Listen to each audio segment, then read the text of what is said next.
따뜻한 감성, 차가운 이성, 정확한 분석이 함께합니다. 뜨거움과 따뜻함이 함께하는 시간, 신일의 출발 새 아침. 신일의 출발 새 아침 3부 순서 시작합니다. 오늘 3부에서는 유병헌 과연 어디 있는지 전문가의 시각으로 집중적으로 분석해봅니다. 광고 듣고 시작하죠.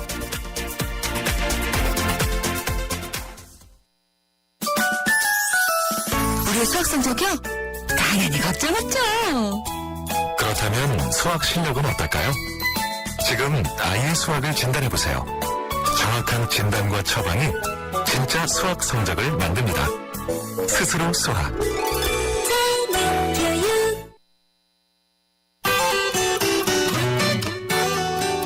새벽부터 제법 내린 눈, 비로 인해서 확실히 도로 곳곳이 어렵기만 합니다. 먼저 청계천 출입통제 안내해드릴게요. 오늘 서울 지역에 내린 비로 인해서 오늘 6월 3일 오전 7시 30분부터 양방향 보행자 통제가 되고 있습니다. 분당 수서로 청담대교 쪽으로 탄천 2교 부근 3차로에 화물차 단독 사고가 있었는데요. 처리 작업이 꽤 늦어지면서 정원대학교 이전부터 사고 지점까지 40분 이상 걸리고 있습니다. 가급적 우회 운행하셔야겠습니다. 동작대로 이수교차로 쪽으로는 이수역을 조금 더 간 곳 2차로에 화물차와 승합차가 부딪혔습니다. 신일의 출발 새 아침 교통정보였습니다.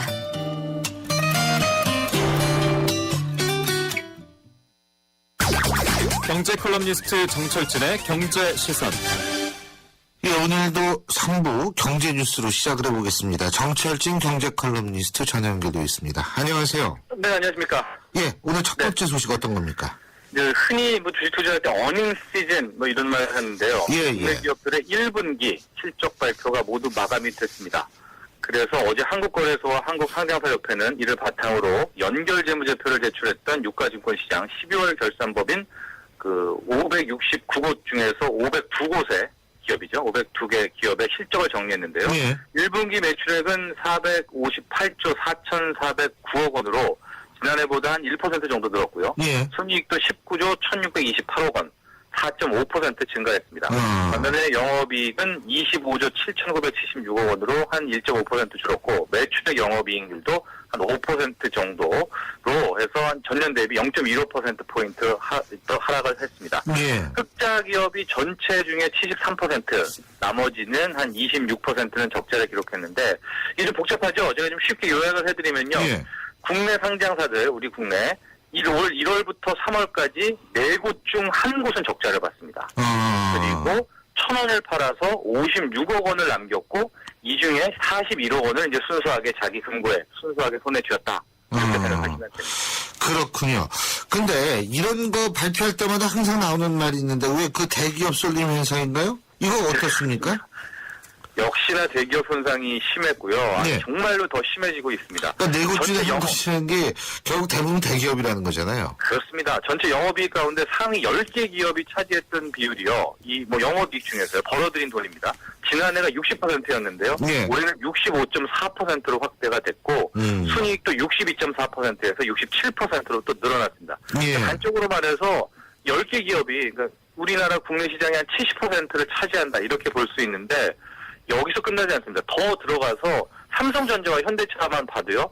삼성전자와 현대차 영업이익 두 곳을 합친 게 10조 4,272억 원인데 예. 이게 전체의 영업이익은 40%, 순이익은 50%에 달합니다. 그러니까요. 10개 기업이 70%를 차지하는데 다시 삼성전자와 현대차 두 개가 한 40에서 50%를 차지한다. 한국 경제 삼성전자와 현대차의 나라다. 이런 말이 틀리지 않을 정도로 아주 심각한 쏠림입니다. 예. 그러니까 사실 박근혜 정부가 출범할 때 굉장히 강조했던 것이 경제민주화. 그거 아니었습니까? 근데 그렇죠. 이게 예.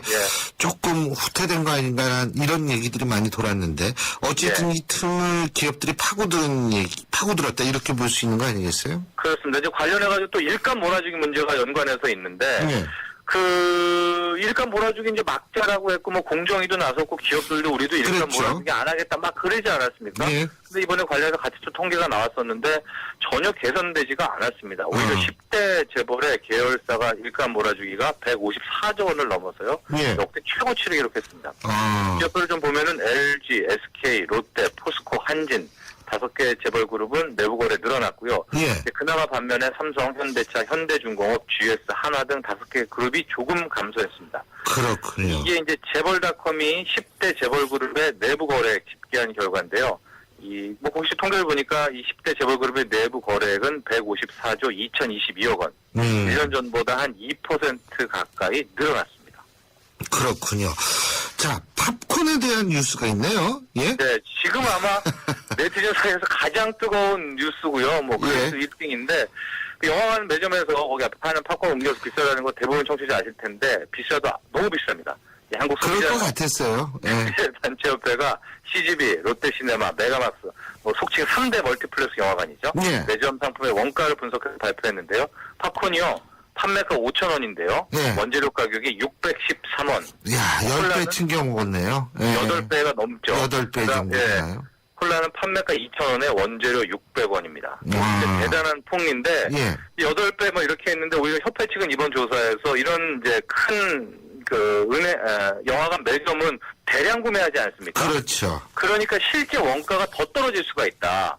그러니까 지금 나온 조사는 판매가 5,000원에 원재료 가격 600원인데 뭐 이게 한 400원 정도 된다는 겁니다. 예. 그럼 말 그대로 10배 이상의 폭리를 지금 영화관 매점에서 취하고 있습니다. 관련해서 다밥도 조사하고 있는데 신기하게도 이 3대 멀티플렉스에서 모든 매점 상품의 가격, 이 사이즈 이게 다 똑같습니다. 팝콘은 5,000원, 탄산음료 라지는 2,500원, 나초 3,500원, 오징어 3,000원, 핫도그 3,500원. 그래서 이 담합도 함께 조사하고 있다고 합니다. 야, 이런 거 하면 참 좋은데 말이에요. 그죠? 이때 돈 버는 건 시간 문제 아니겠어요? 여름에는 진짜 웬 말입니까? 근데 사실은 네? 이거 뭐 딴 데 가서 사가지고 들어가면은 좋을 것 같아요. 그죠? 그래서 이게 오해가 있었습니다. 그래서 처음에는 막 딴 데서 음식 갖고 가면 거기 앞에서 직원이 맞고 그랬는데. 맞고 그랬잖아요. 됩니다. 예. 얼마든지 외부 음식 사가지고 그 극장 안에 들어가서 됩니다. 반입이 허용되거든요. 그래요? 그래서 이제 우리 모두 이렇게 막 팝콘에 막 이 정도도 가격 매기고 폭리를 취한다면은 집에서 김밥을 다 한 주씩 싸가지고 앞으로 영화 보러 갈 때 갖고 가든지 해야 되겠습니다. 아니 근데 하도 못 가지고 들어가게 하는 게 많잖아요. 뭐 예를 들면 뭐 어디 야외 워터파크 같은 데도 못 갖고 들어가게 하고 하도 이렇게 하니까. 그런데 또 지레 겁먹고 위생 이제 때문에 이제 해죠. 예, 사한다고. 그죠. 지레 겁먹고서 이제 못 갖고 들어가는데 예. 이제는 뭐 한번 햄버거도 한번 갖고 들어가 보고. 예, 알겠습니다. 예. 오늘 말씀 잘 들었습니다. 고맙습니다. 네, 감사합니다. 예, 지금까지 정철진 경제 컬럼니스트였습니다. 출발 새 아침은 청취자들의 참여를 기다립니다.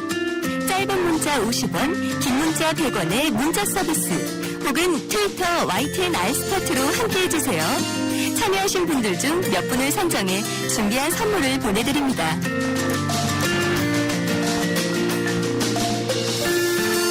여러분 미드라 그러죠? 미국 드라마 크리미널 마인즈라는 미국 드라마 혹시 보신 적이 있는지 모르겠습니다. 이 Behavioral Analysis Unit 그러니까 행태 분석반이라고 FBI에 실제 있는 행태 분석반인데요. 범죄 유형들을 분석해서 이 미제 사건들의 범인을 미리 추론하는 그러한 일들을 하는 곳입니다. 바로 그런 일들을 하는 분들을 또 프로파일러라고 하죠. 자, 오늘은 말이에요. 이 유병원의 도피 능력 그리고 유병원 과연 어디 있을까를 국내 1호 프로파일러로부터 들어보겠습니다. 우리나라 1호 프로파일러시죠. 범죄심리 분석가 배상훈 디지털대학교 경찰학과 교수 연결합니다. 배 교수님 안녕하세요. 네, 안녕하세요. 예. 자, 이 유병원이 어디 있느냐. 예? 이게 이제 참 궁금한데 이 검찰은 뭐 맨날 수사망은 좁히고 있다고 그러는데 그 좁히면 잡아야 될 거 아니에요. 예? 그렇습니다. 근데 좁히기만 하는 건지 몰라서 괜히 할 말 없어서 하는 건지 모르겠는데 근데 어떻게 이럴 수가 있는 겁니까? 이게 주도 면밀하다는 얘기인가요? 유병원이. 일단은 기본적으로 이제 검찰의 초기 수사선이 조금 오류가 있었고요. 예. 그리고 그만큼 이제 유병원이라는 사람이 이런 종류의 도주에 대해서 준비를 잘한 것 같습니다. 말하자면은 뭐 안가라든가 아니면 이런데 준비된 뭐 안전 가옥이라든가 아니면은 뭐 주변 조력자 같은 사람들을 잘 준비했기 때문에 지금 그거에 대한 대응이 수사팀에서는 조금 허둥대는 그런 면이 있는 것 같습니다. 그 안가라든지 이런 것들. 저기 우리 유 교수님 배 교수님 저기 가보셨죠? 유병원이 그 도망갔다라는 순천인가요? 거기 가보셨죠? 예. 그 유병원이가 순천으로 도망갔다. 그리고 금수원에 있다. 뭐 이런 얘기를 하는데 공통점이 있습니까? 이 사람이 도망 다녔다는 그 장소예요? 기본적인 공통점들은 이제 가장 그 조력을 많이 받을 수 있는 사람들이 그 주변에 많다는 거. 예. 그리고 이제 기본적으로 이제 자신을 보호해 줄 수 있는 사람들 많고, 또 이제 뭐 좀 독특하게는 뭐 기차 같은 거. 기차요?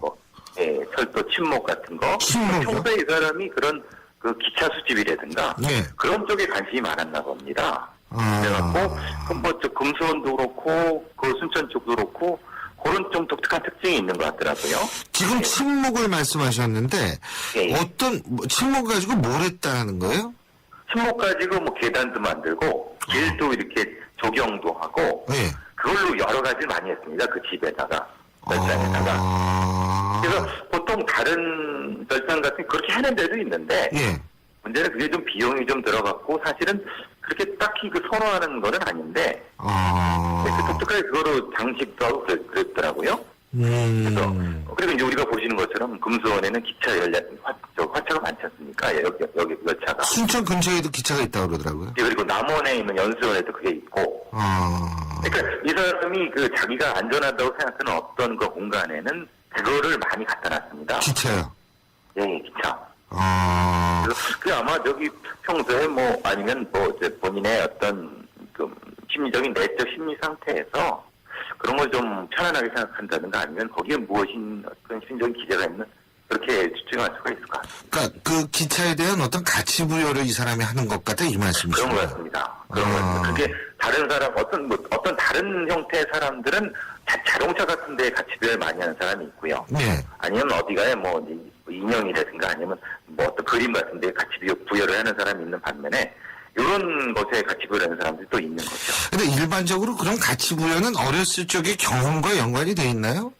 많이 경험이 되어 있죠. 어렸을 때 특히 이제 뭐 청소년기라든가 아니면 뭐 특히 그런 성장기에 상당히 많은 영향력을 받았던 뭐 기차 길 옆에 살았다든가 아니면은 거기서 뭐 상당히 큰 도움을 받았다든가 뭐 부모님과 관련된 부분이라든가 이런 부분이 많이 영향을 많이 볼 수 있습니다. 그렇군요. 그러면 지금도 이 사람이 그 기차에 대한 집착을 보이면 예? 지금도 하여간 기차와 연관돼 있는 곳에 있을 가능성이 아주 높네요. 보통 그러니까 뭐 우리가 보통 뭐 수사진에서 아무데나 갈 수 있다. 뭐 순천 시내 뭐 오피스텔도 갈 수 있다 막 이러는데 그거는 이제 갈 수는 있죠. 갈 수 있는데 문제는 안정적으로 자신이 편안하게 숨어 있을 공간에 가는 게 더 가능성이 높지 않겠습니까? 그러니까 말하자면 더 가능성이 높다고 본다면 그런 쪽에 있는 쪽이 더 가까워 있다고 보여지는 거죠. 그렇군요. 그러니까 지금 어떤 분은 금수원에 다시 원래 있었을 것이다라는 얘기를 하는 분도 있는데 확률은 어떻게 보십니까? 뭐 그것도 타당할 것 같습니다. 왜냐하면은 가장 안전하게 숨어있을 장소라고 하는 것이 네. 사실은 금수원 그리고 순천에 있는 그 별장 또 뭐 남원에 있는 뭐 어디 그러니까 흔히 말하는 거기가 다 그런 형태의 보호될 수 있는 그런 안전한 곳으로 가는 거죠. 그러니까 남들도 모르고 아무도 모르는 곳을 모를 것 같지만 사실은 그 본인한테는 사실 그런 장소는 불안한 겁니다. 그러니까 금수원이라는 데도 사실은 좀 가능성이 저는 있다고 봅니다. 예. 근데요, 이 쫓기는 사람의 심리, 그 여태까지 우리 배 교수님께서 이제 쭉 유병원이라는 사람을 관찰을 하셨을 텐데, 어쨌든 간접적으로나마 유병원의 심리는 프로파일러로서 어떤 심리를 갖고 있다고 보십니까? 지금 상태는 아니면은 상당히 좀 뭐라 그래라 기본적으로 계획이나 이런 것을 잘하는 사람 같고요. 네. 또 주변에 도움을 많이 받지만은 기본적으로 이제 다른 사람들을 많이 믿는 것 같지는 않습니다. 말하자면 자신의 주변에 자신이 가장 믿을 만한 사람 몇 명만 두고 소수로 이렇게 움직이는 그런 성격을 가진 사람 같습니다. 근데요, 지금 이 도피자의 일반적인 심리 상태는 보통 어떻습니까? 불안하겠죠, 물론. 그죠? 그렇죠. 많이 불안하죠. 예. 유병원 같은 경우에는 특히 더 불안할까요? 왜냐하면 어떤 사람은 그런 얘기를 하더라고요. 그 구원파 전신도는 이런 주장을 펴는데 이 사람이 과대망상증에다 피해망상증 두 가지 다 갖고 있다는 거예요. 예. 그렇다면 이런 두 가지 다 갖고 있는 사람이 도피 생활을 했을 경우엔 일반적인 도피자의 심리보다 더 불안해질 수 있나요? 오히려 근데 저는 더 불안하기보다도 예. 오히려 조금씩 더 훨씬 더 불안하기보다는 그것에 대한 준비도 잘했고 또 주변에 있는 사람들도 있어갖고 뭐 아주 뭐 과대망상이 있어갖고 아주 불안하다 그 정도보다는 저는 오히려 거꾸로 약간씩 안정된 심리 상태를 꾸준히 유지할 것 같습니다. 안정된 심리 상태를요? 예. 아, 조력자들 때문에? 혹은, 그렇죠. 그죠? 예, 조력자들이라든가 아니면 자신이 상황을 만들어갖고 지금은 헤쳐나가고 있지 않습니까? 본인이 상황을 주도한다 이 말씀이시네요? 그렇죠. 그거에 대한 약간의 만족감, 희열감 같은 걸 느끼면서 오히려 그런 도주라든가 이런 과정 속에서 어떤 만족감 같은 거 이런 걸 더 느낄 수 있을까? 물론 이제 기본적으로 불안한 건 불안한 건데 사실 그럼으로써 뭐가 되냐면 주변 사람들도 더 추앙을 받을 수 있지 않겠습니까? 신출 규모하네? 야, 대단하다? 이런 거를 사실은 일반 사람들도 이런 걸 많이 뭐 이렇게 표현하지 않습니까? 그렇죠. 그럼 신도들도 역시 그렇게 표현할 수가 있는 거죠. 오히려 그걸 가지고 자신의 어떤 뭐 권력이나 아니면 그걸 유지하는데 저는 도움을 더 받을 것 같습니다. 예. 잠깐만 제가 우리 청취자 여러분이 질문 드린 거 좀 우리 배 교수님께 여쭤볼게요. 예. 5101님이 이런 말씀 하셨어요. 기차에 집착한다는 얘기 참 재밌네요. 기차를 자신을 구원해줄 방주로 생각하는 것 같아요. 이것도 가능한 얘기 아닙니까? 가능한 얘기입니다. 다른 미국이나 유럽에 비슷한 그런 비슷한 사람들이 있는데 그런 거에 집착하는 그 사례가 몇 건 있습니다. 아, 그렇군요. 예. 종교 집단이요? 그렇게 표현하면 좀 문제가 되겠지만, 예. 예. 그러니까 이 방주로 생각하는 그런 가능성도 있다. 그리고요. 충분히 가능한 얘기입니다. 그런 것도. 또 하나는 1890님이 이런 말씀을 해주셨어요. 유병훈 도피를 돕는 검경 고위 간부가 연루된 거 아닌가요? 어떻게 보십니까?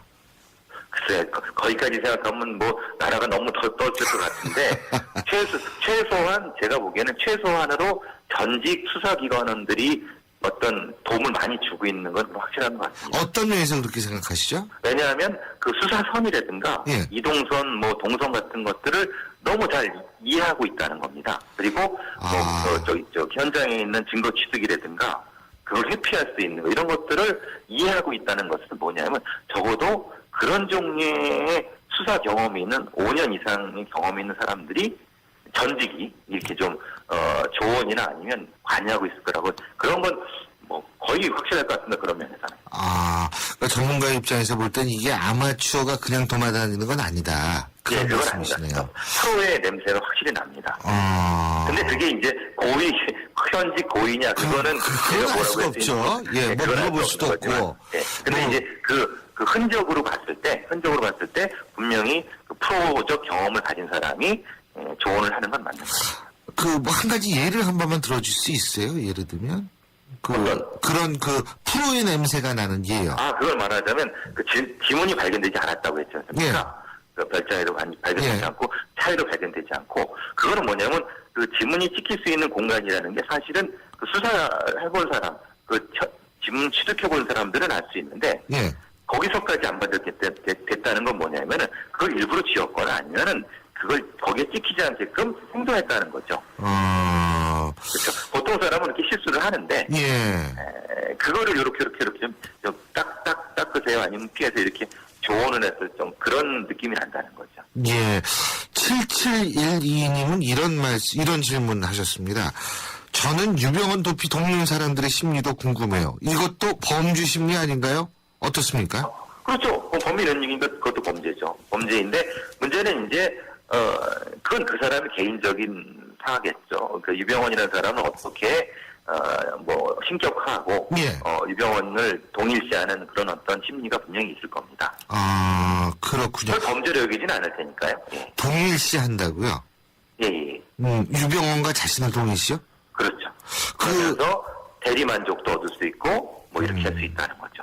그게 종교적인 의미에서의 동일시일까요? 아니면 아닙니다. 그거는 좀 그건 아닙니까? 참 뭐라고 표현하기 되는데 그걸 딱히 종교라고 표현하면 종교라고 볼 수도 있는 건데 예. 꼭 종교만은 아닌 것 같습니다. 아, 다른 범죄에서도 예를 들면 조력자가 있으면 그 조력자가 도망자들과 동일시하는 현상이 나타날 수도 있군요. 그런 면은 있죠. 왜냐하면 신청원 도피할 때도 아. 그 도와줬던 여성들이 분명히 그런 생각을 가졌고 다른 뭐 도망했던 사람들도 그런 비슷한 그 시민 상태가 있었기 때문에 지금 신창원 말씀하셨는데 신창원과 유병원의 공통점이 항상 주위에 여자가 등장한다는 거예요. 여자가 있고 순천이라는 공통점도 있습니다. 예. 순천. 그 이유가 뭐죠? 네.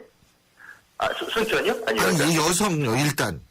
여성은 기본적으로 이거 좀 뭐 이게 표현이 좀 그렇지만은 네. 감성적으로 접근할 수 있는 여성들은 아. 그래서 감성적으로 접근해갖고 상당히 많은 충성을 확보할 수 있는 그런 거죠. 근데 이제 흔히 말하는 신청원도 그렇고 명원도 그렇고 상당히 감성적인 적응을 잘하는 사람들입니다. 그러니까 그게 이제 뭐 말이 논리적이라 그런 게 아니라 예. 단순하지만 확신을 줄 수 있는 어투라든가 이런 것들 가지고 있기 때문에 여성들이 거기에 일부지만 혹할 수 있는 거죠. 그래서 여성들이 많이 따라다닐 수 있다는 겁니다. 순천 지역은 또 신창원도 순천, 유병원도 순천. 네. 그건 뭐 위원회 사실 뭐라 그래나 굉장히 넓고 예. 굉장히 그 뭐라 그래나 이 굉장히 번화한 데입니다. 우리가 순천을 시골로 생각하시면 안 됩니다. 그 숨어 있기가 굉장히 좋습니다. 사실. 네. 찾기는 어려운데. 서울보다 크다고 그러더라고요. 예, 그렇죠. 왜냐면 거기 순천이 옛날에는 엄청나게 물산의 도시였기 때문에 예. 굉장히 번화한 데이기 때문에 사실은 도망가기 쉬워도 찾기는 어려운 데가 순천입니다. 자, 지금 같은 상황을 종합해 봤을 때요. 검찰이 자력으로 그럼 유병원을 체포할 수 있다고 보십니까? 아니면 어쨌든 내부에서의 갈등이 일어나서 거기에서의 갈등 속에서 이렇게 뭐 흘러나오는 얘기를 통해서 잡아야 된다. 어떻게 보십니까? 제가 보니까 지금 검찰도 뭐 무슨 뭐 뛰어난 검찰 뭐 어쩌고저쩌고 하는데 전혀 안 그래 보여요. 예, 예. 이게 전자 같은 경우는 검찰에서는 조금 전략을 대폭 수정해 갖고 예. 그래야지 그 접근할 수 있을 것 같고요. 지금은 좀 어렵게 보이고요. 두 번째 같은 경우는 이제 내부적인 도움이 절실히 필요합니다. 지금 상태에서는. 그러니까 이제 뭐 핵심들만 가지고 움직이는 이런 상태에서는 꽁꽁 숨어버리면 사실은 시간이 무한대 갈 수 있습니다. 예. 예, 그게 걱정입니다. 사실. 근데 그 지금 전략을 수정해야 되는데 전략을 어떻게 수정해야 될까요, 검찰이? 그래서 이제 말하자면 전략을 이제 주변을 말하자면 수족을 자르는 근데 시간이 너무 많이 걸립니다. 그래서 조금 다른 것은 아예 직접적으로 치고 들어가거나. 수족을 자른다라는 건 유병원의 주위에 있어서의 핵심 측근들을 점점 범위를 줄여간다 이 말씀이신 것 같은데. 지금 그렇게 하고 있지 않습니까? 근데 그 내부 분열 가능성은 있다고 보세요? 구원파 내부? 글쎄요, 그건 제가 그쪽 뭐 종교 그쪽 분들 잘 모르니까 그런데 예. 사실은 그런 분들이 하는 조직의 방식이라는 게 네. 모든 사람한테 뭘 주지 않고 아주 핵심 소수만 이제 공유하는 그런 것이 있습니다. 그래갖고 그 핵심 소수를 이제 흔히 말하는 설득하거나 뭐 해야 되는데 예. 그게 되게 쉽지 않다는 겁니다. 그렇군요. 그러면 유병원이가 스스로 지발로 걸어 나와서 자수할 가능성은 어떻게 보십니까? 당장은 아닐 것 같고요. 예. 당장은 아닐 것 같고 일정 정도 시간이 지나서 본인이 얻을 수 있었다고 충분히 얻을 수 있고 또 정치사회적 상황이 변할 수 있지 않습니까? 예. 월드컵도 있고 뭐 남북관계 문제도 있고 예. 여러 사회적 변화 관계 속에서 그 동향을 보고 자수할 수 있는 그러니까 스스로 걷어나올 수 있는 부분도 저는 충분히 있다고 보여집니다. 그렇군요. 그러니까 본인이 소기의 목적 어느 정도의 그런 것 달성했다면 자수할 수 있다. 소기의 목적이라는 게 근데 그 감옥 가기 좋아하는 사람은 없잖아요. 더군다나 감옥 갔다 온 사람은 감옥 가기 더 싫어한다고 그러던데. 그렇죠. 근데 이 사람 한 번 갔다 온 거 아니에요. 그렇죠. 그죠? 그런 면에서는 좀 그건 이제 당장은 아닌 것 같고 예. 좀 정치사회적인 상황이 많이 변해는 상황을 노릴 것 같습니다. 그러니까 솔직히 스스로 잡힐 확률과 자수할 확률 어떤 게 높다고 보세요? 저는 잡힐 확률 많이 낮은 것 같고요. 우리 조금 더 하는 것 같습니다. 이게 근데 검찰이 너무 큰 소리 뻥뻥 치지 말고, 그리고 제발 좀 이거 앞으로 다시 거기 수색을 해봐야겠다. 이 언론에 좀 보도 좀 안 됐으면 좋겠어요. 이게 급습이라는 게 있잖아요. 예? 그렇죠. 참 이거를 그런 식으로 거의 공개 수사식인데 말이에요. 예? 네. 지금 6252님이 이런 문자 보내주셨어요. 어린 생명 수백 명 죽이고 70 넘은 사람이 살겠다고 도망가다니요. 예? 이거 진짜, 그러니까 이런 사람이니까 그런 걸 한 거죠. 그리고 2533님은 종교적 신념은 무서운 겁니다. 일반인처럼 생각하고 수사하는 것은 큰 오류입니다. 이 부분. 저도 동감입니다, 그런데. 동감하시죠? 예. 그러니까 이 문제가 더 어려운 거 아니에요, 사실? 그렇죠. 그렇죠. 그런 것 때문에 더 어려운 게 초기에 이 유병원의 사람을 조금 허투루 본 것 같습니다. 그렇죠. 큰 소리를 너무 쳤어요, 처음에. 그렇죠. 예. 그 반성해야 됩니다. 예. 오늘 말씀 잘 들었습니다. 고맙습니다. 감사합니다. 예. 지금까지 국내 1호 프로파일러 범죄심리분석가 디지털대학교 배상훈 경찰학과 교수였습니다. 안녕하세요. 초보 운전자 수지입니다. 도로는 무섭고 차는 왜 이리 많은지 엄마야. 그래서 저는 살아있는 친구를 만났어요. 반응형 블랙박스 유라이브. 와, 정말 살아있네. 유라이브. 살아있는 블랙박스 유라이브. 예. 신율의 출발사 아침 3부 순서는 여기까지입니다. 잠시 뒤 4부에서 뵙죠. 300만 경제 수도 인천의 시대가 열립니다. 세계적인 국제도시 홍콩, 싱가포르, 제네바와 어깨를 겨루겠습니다. 2014년 9월 19일 45억 아시아인의 나눔과 화합의 대축전 인천 아시안게임이 펼쳐집니다. 45개국 아시아인의 꿈과 감동의 제전 아시아의 새로운 미래가 열립니다.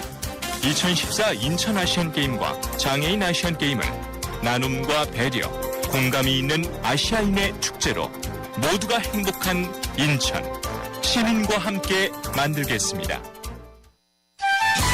도로명 주소 아직도 모르세요? 자, 효원로 20번을 찾아가려면 스텝 1. 효원로는 도로명, 20번은 건물 번호.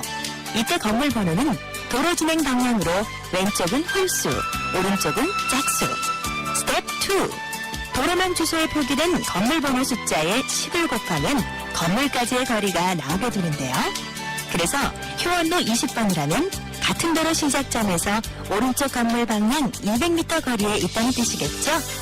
편리한 도로명 주소, 생활이 달라집니다. 이 캠페인은 세계 속의 경기도와 함께합니다.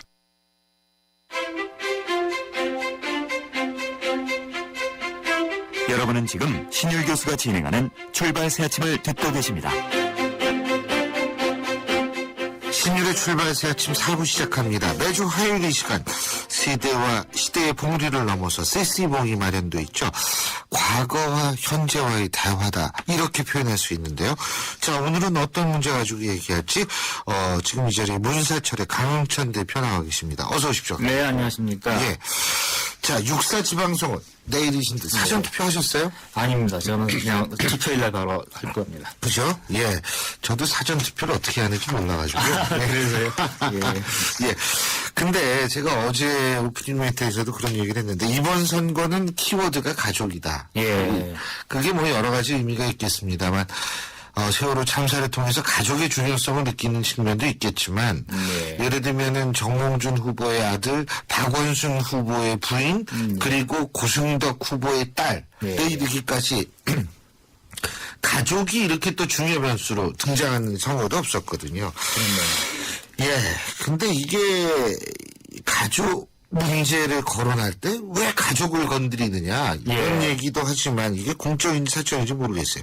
우리 역사에도 이런 일이 있었는지 한번 오늘 얘기를 들어볼 텐데 이 가족 얘기 일단 어떻게 보셨어요? 우리 강 대표님은. 좀 그 이야기를 들어보니까 지금 말씀하시는 내용에서도 그게 진짜 사생활에 속하는 문제인지 이게 공적인 문제라고 해야 되는지 참 복잡한 생각이 드는데요. 확실한 건 부인은 공인에 속합니다. 아, 그렇습니까? 그게 왜 그러냐면 부인 같은 경우에는 또 똑같이 국민 가지고 예우를 같이 받거든요. 근데 자식들은 안 그렇죠. 예를 들면 우리가 오바마 대통령의 부인은 미셸이라고 이름까지 알지 않습니까? 근데 애들 이름 모르고 애들은 어떻게 생겼는지 잘 모르지 않습니까? 예. 그러면은 뭐 부인의 경우에도 뭐 별도로 이제 예우 차원을 떠나가지고 뭐 이제 국가에서 뭐 저 급여가 나오거나 그런 거는 건 아니죠. 아니죠. 예.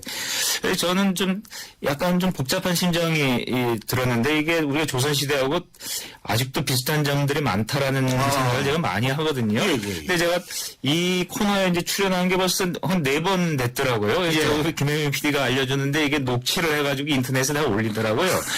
그 녹취라고 얘기하시니까 갑자기 이거 조심해야겠네 이런 생각이 들잖아요. 그러니까 처음에 인터넷 봤을 때 저도 이제 기분이 묘했는데 그걸 이렇게 보다 보니까 마치 제가 이 코너에 나와가지고 조선시대를 미화하는 사람처럼 이렇게 비칠 수가 있더라고요. 근데 사실 그런 게 아니라는 걸 누구나 아는데 제가 여기서 이야기를 하다 보면은 아니 차라리 조선시대가 더 낫다라고 이야기를 하는 경우가 이제 있단 말입니다. 조선시대 어떤 경우를 이렇게 지금 대한민국과 비교해 보면은 조선시대는 우리가 일찌감치 극복해 넘어가서 참 우리가 옛날에 그런 미개한 시대가 있었어 이렇게 돌아봐야 되는 시대인데 그럼에도 불구하고 조선시대의 어떤 측면을 이렇게 보면은 그때 뭐 언론이라든가 이런 것이 있고 나은 측면이 여러 이제 보일 때가 있다.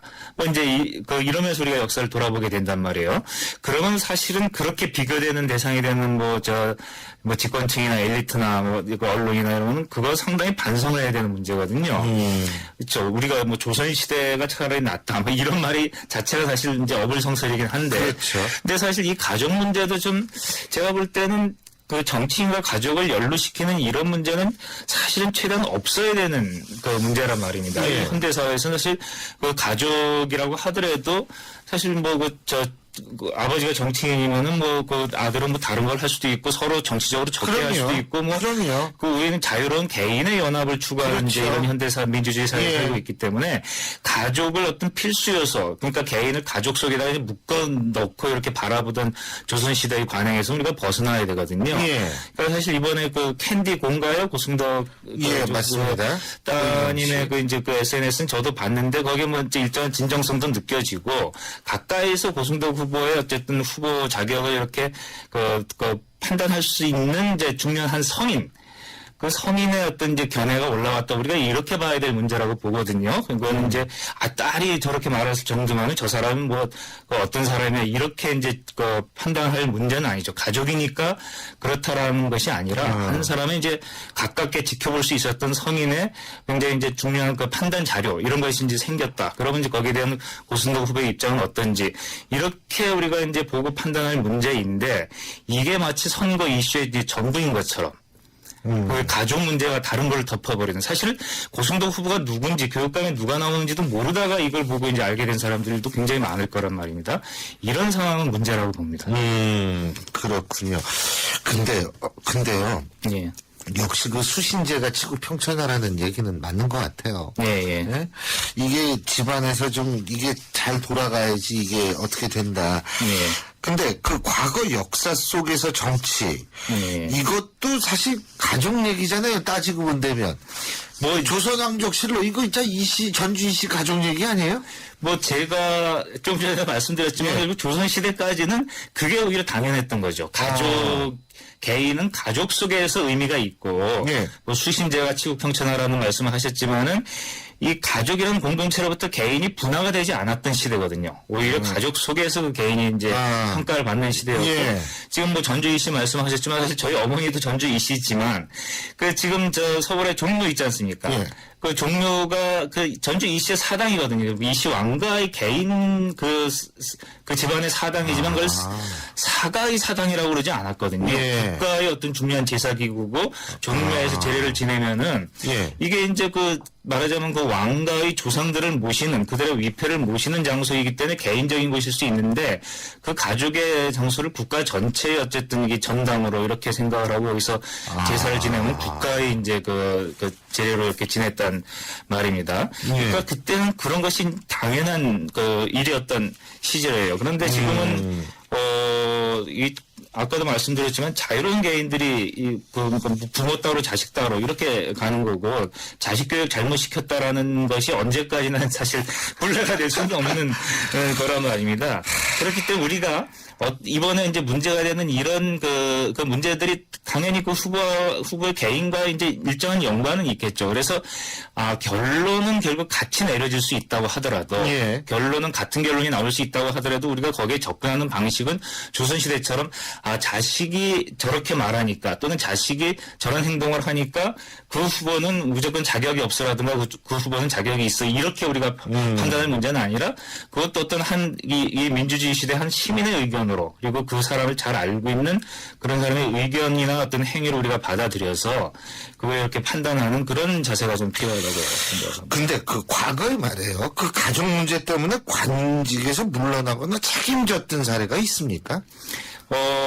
사실은 이제 그런 문제들이 굉장히 많았죠. 왜냐하면은 이 자식과 부모는 분리될 수 있는 상태가 아니고. 그렇죠. 근데 이제 조선시대를 놓고 보자면은 가장 큰 잘못, 그러니까 자식의 잘못이든 부모의 잘못이든 가장 큰 잘못은 나라에 반역하는 거죠. 나라에 이제 역적일 경우에는 아버지도 되게 책임을 쓰고 같이 처형되거나 이제 불이익을 받는 경우가 많았어요. 아버지가 그랬을 경우 자식이 받는 불이익은 물론 말할 것도 없죠.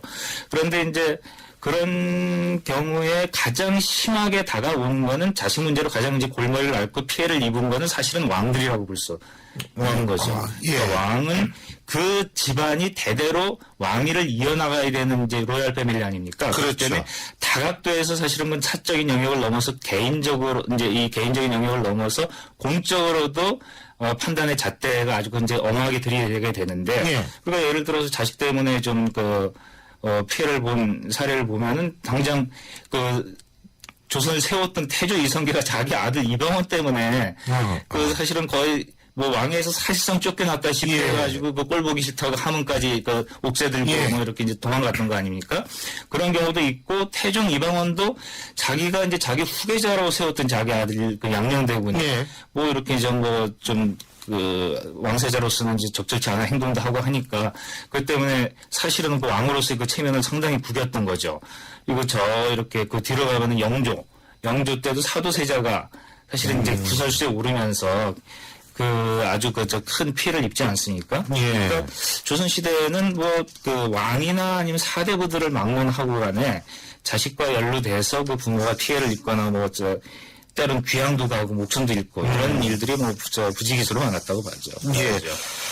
근데 사실 따지고 보면 지금 말씀 가만히 들어보니까 아니 자식 때문에 피해 본 경우가 정치에서도 예. 현대 정치에서도 좀 있잖아요. 사실 그게 문제인 거죠. 그러니까 조선시대는 자식과 부모를 하나의 이 덩어리로 판단을 했다라고 하면은 대한민국에서는 그래서는 안 되는 거니까 아버지가 대통령이라고 해가지고 자식이 대통령인 건 아닌 거잖아요. 서로 완전히 그렇죠. 다른 존재인데 아버지가 그렇게 행세하다가 대통령이라고 이제 아버지가 대통령이라고 그 권위를 호가호위하다가 문제가 되는데 그거는 해서는 안 될 이제 행위를 한 거죠. 예를 들어서 우리 초대 대통령 이승만의 양자 이강석이라고 있죠. 그렇죠. 이강석이라는 사람이 원래 2인자였던 이기붕 씨의 친아들이었는데 양자로 이렇게 드렸죠. 근데 하도 권력을 많이 부리다 보니까 내가 이강석이라고 그러면서 지방 경찰서나 이런 데 다니면서 가짜가 생겨나고 가짜 이강석 사건이 한때 이렇게 대한민국을 떠들썩하게 했고 결국은 나중에 4.19 혁명이 일어날 무렵에 이강석이가 자기 친아버지 어머니 가족들을 다 총으로 죽이고 자기도 자살하는 그렇죠. 그런 비극에 이르는 이런 사태도 있었고 또 가까이 보면 김영삼 전 대통령의 아들 김현철 씨도 그런 문제에 속하고요. 김대중 대통령도 결국 이제 후반기에 아들들의 비리 문제 때문에 이제 권역을 치르지 않았습니까? 예. 그리고 이회창 전 총재도 아들의 병역 문제 때문에 두 번의 대선에서 어려움을 겪었고, 그러니까 한국에서는 이게 모든 게 가족 우선이 아니라 개인 우선으로 평가가 돼야 되는데, 그러니까 대통령 아들이라고 해가지고 대통령의 권위를 누려서는 안 되는데. 대통령 아들이라는 게 아무런 자격도 되지 않는 그런 나라에서 자식들이 아버지 권력으로 호가호위를 하니까 그런 문제들이 생긴다 이렇게 볼 수 있을 것 같습니다. 그렇죠. 근데 이게 사실 이 자식 문제가 이렇게 특히 이제 대통령의 자식들이 이렇게 문제가 되는 경우에서는 네. 그만큼 우리나라가 아직도 대통령의 권력이 집중돼 있기 때문에 그렇죠. 이것이 권력이 분산되면 사실 이런 일이 그렇게 부각되지도 않고 발생하지도 않을 텐데 그런 네. 측면에서 참 우리가 반성을 좀 해야 될 것이 아닌가 이런 생각도 들고요. 그리고 사실 아까 우리가 부인은 좀 다르다, 자식은 다르다. 근데 네, 예. 사실은 부인 같은 경우에는 지금 선거법상으로도 네. 예비후보 선거해가지고 본인하고 부인이 할 수가 있거든요. 글쎄요, 저는 이제 그 얘기를 지금 그게. 듣고 제가 이거 부인의 경우에도 부인을 갖다가 자식은 안 돼요. 그러면 안 된다 이렇게 네. 생각했는데 자식은 문제가 돼도 부인은 사실을 좀 그게 책임을 지고 나가야 그래서 되겠네요. 그 부분은 사실 좀 문제는 다른데 근데 네. 이 1021님이 이런 문자 보내주셨네요. 예나 지금이나 자식이 상이면서 버리네요. 다 아는 역사지만 네. 이렇게 지금 뉴스와 연관해서 들으니까 재밌습니다. 이런 문자 보내주셨는데 상이자 버리라는 얘기가 이게 아주 그냥 가슴에 그냥 팍 찔려요. 그렇습니다. 모든 자식 키우는 사람들이 다 그런 생각이 들죠. 자식 때문에 속 안 써본 사람 없잖아요. 앞으로는 좀 안 그렇게 됐으면 좋겠어요. 우리가 조선시대 때 김사가 있지 않습니까? 예. 이 사람이 사실은 그 할아버지가 조선시대 때 홍경래인한테 선천부사를 했다가 항복을 했어요. 홍경래한테. 그래서 그 때문에 그 집안이 멸문지화를 당했거든요. 그래서 그 집안에서 잊혀진 거예요, 할아버지가. 그래서 김병헌은 자기가 과거 시험을 볼 때 그 사람이 자기 할아버지라는 걸 모르고 과거 시험에다가 그 할아버지였던 김액순이라는 사람의 욕을 막 했어요. 근데 그러고 나서 과거에 붙었는데 나중에 알고 보니까 그 사람이 내 할아버지였던 거예요. 그래서 그랬구나 하면 되는데 자기가 자기 조상을 그렇게 비판했다는 것 때문에 벼슬을 버리고 평생 이제 떠돌아다닌 거 아닙니까?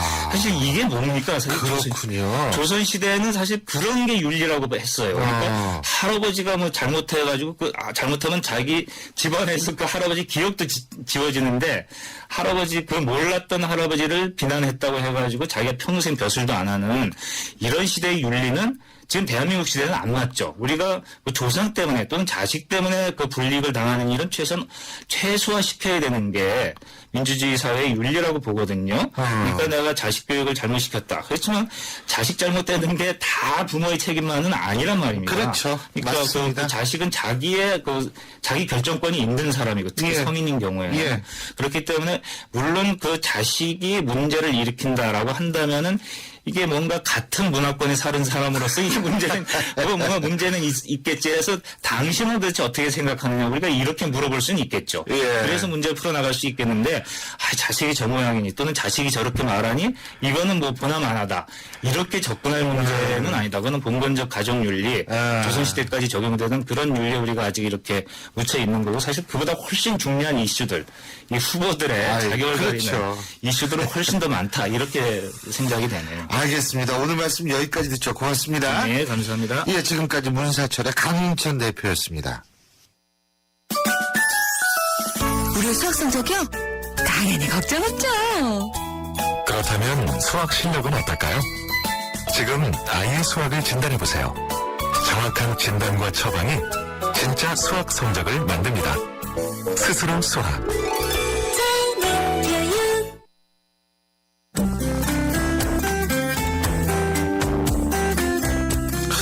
제가 오늘 선거 얘기를 많이 하는 이유가 있습니다. 내일이 선거이기 때문이기도 하고요. 또 내일 저희 방송은 방송되지 않습니다. 그렇기 때문에 정확히 얘기한다면 오늘이 선거 이전에 마지막 방송인데요. 물론 그 다음날은 이제 저희 방송이 이어집니다만 이런 말씀 꼭 드리고 싶습니다. 제가 30년 가까이 정치학을 전공한 사람으로서 이 정치라는 것은 선과 악의 싸움이 아닙니다. 그리고 정치라는 것은 옳고 그름의 싸움이 아닙니다. 그리고 정치는 최선을 추구하는 존재이기를 원하지만 사실은 정치는 최악을 피하는 존재라고 생각할 수 있습니다. 그렇기 때문에 여러분 지금 최선은 아니더라도 차선과 차악이 과연 어떠한 것인지 이런 부분에 대한 판단을 면밀히 하시면서 내일 투표에 임하시면 어떨까라는 생각이 듭니다. 설령 나랑 생각이 다른 사람이라고 미워하지 맙시다. 선거는 그 미움을 표시하는 그런 장소는 아닙니다. 자, 신율의 출발 새 아침 오늘 순서는 여기서 줄이겠습니다. 지금까지 진행해 신율, 프로듀서 김혜민, 작가 이영선, 조은별, 그리고 기술의 안홍진 감독이었습니다. 자, 그러면 내일 여러분 투표 잘하시고요. 저는 목요일 아침 7시 10분에 다시 찾아뵙겠습니다. 고맙습니다.